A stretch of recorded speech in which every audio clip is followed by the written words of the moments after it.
प्रेम से बोलो शिव शंकर भगवान की।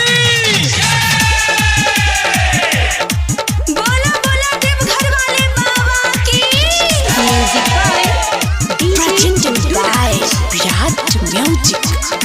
कहके सावन के पहला सोमवारी काबर उठाए ले लही गे। कहके सावन के पहला सोमवारी काबर उठाए ले लही गे। बड़ा दूर छे देवघर नगरिया तोरा डर लागौ गे। बड़ा दूर छे बाबा नगरिया तोरा दूर लागौ गे। कहके सावन के पहला सोमवारी काबर उठाए ले लही गे। कहके सावन के पहला सोमवारी काबर उठाए ले लही गे। बड़ा दूर छे देवघर नगरिया तोरा डर लागौ गे।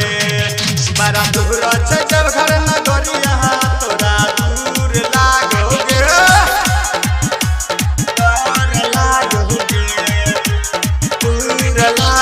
DJ good बजाइए।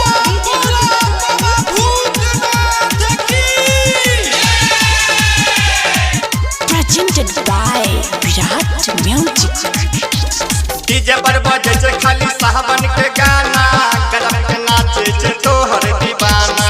गरम के नाचे छे तोहर दीवाना। डीजे पर बजे छे खाली सावन के गाना। गरम के नाचे छे तोहर दीवाना। जाके मदनेश्वर स्थान में जल भर लिहा गे। जाके मदनेश्वर स्थान में जल भर लिहा गे। कहके सावन के पहला सोमवारी काबर उठाए लिहा गे।